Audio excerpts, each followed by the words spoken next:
E pra të dashur miq, ja ku po vazhdojmë të takohemi në kanalin Monitor TV me mua Tirona Lilin, këtë herë duke nisur një bisedë për marrëdhënien e Gjestit edhe Rozanës.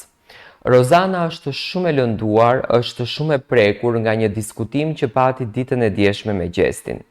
Do ta kujtojmë pak diskutimin për të dalë te kjo e sotshmja.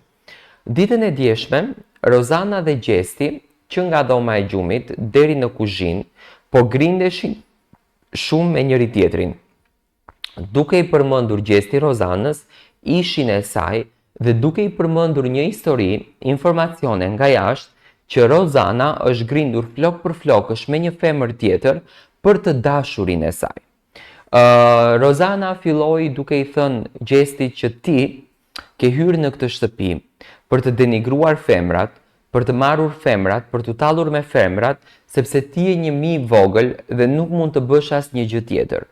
Që nga ky momenti kur Gjesti filloi të përdorën informacione nga jashtë dhe sidomos këtë historinë, Rozana u prek shumë edhe shkoi në dhomën e rrëfimit duke u lëritur dhe duke qarë pafund.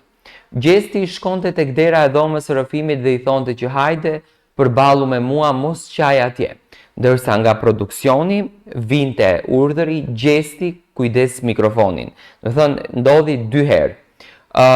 Rozana dhe Gjesti nuk ma kishte pritur mendja në asnjë mënyrë që do të kalonin deri në atë zënkën e madhe, deri në atë situatën e madhe.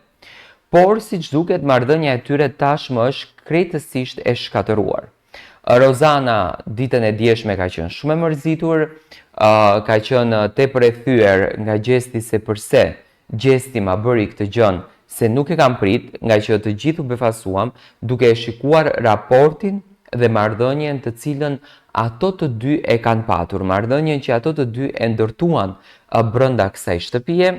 Dhe Rozana ditën e sotme në mëngjes kur u zgjua nga gjumi, bisedonte me Jozin edhe i thonte që unë nuk kam sjell ish të dashurin tim në këtë shtëpi, unë nuk kam sjell histori të mia në këtë shtëpi, unë nuk kam sjell spektaklet e mia në këtë shtëpi, sepse ato njerëz kanë familje dhe nuk dua të lëndoj familjet e tyre, por këto gjëra i solli ai milingona e vogël, që në këtë rast e kishte për Gjestin, dhe e bëri të gjithë këtë situatën.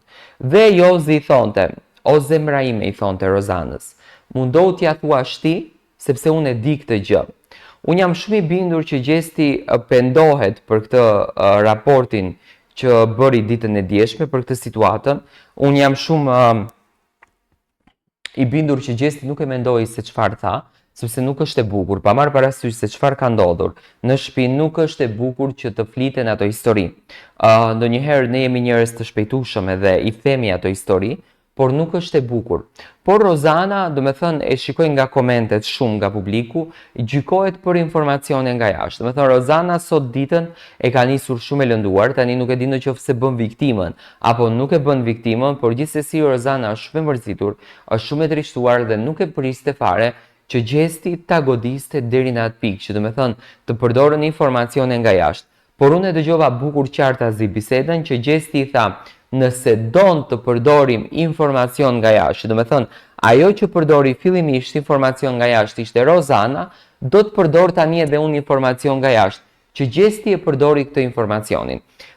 Dikur ishi një shoqëri tepër e ëmbël, dikur ishi një shoqëri shumë e mirë, dikur ishi një shoqëri shumë e dashur, sot janë një shoqëri që janë tepër e larguar, tepër e ftohtë dhe me shumë hatërmbetje dhe hidhërim mes njëri tjetrit. Do kisha dashur të marr mendimin tuaj. Si e shikoni ju këtë raport? Unë këtë raport personalisht jap dhe mendimin tim. E shoh një raport të rikuperueshëm. Gjesti do t'i kërkon në prime falje Rozanës, se me patjetër që në prime është ky diskutimi, do të jetë një ndër diskutimet më kryesore, dhe do të falen gjërat në prime, por gjithsesi mendoj që jashtë shtëpisë së Big Brotherit do të jetë një raport shumë mirë i vazhdueshëm, sepse brenda kësaj shtëpie unë e shoh që Gjesti ndikohet shumë nga situatat e Eglit, sepse kjo zënka erdhi nga një situatë që Rozana pati me Eglin, që unë do ta komentoj në videon e radhës.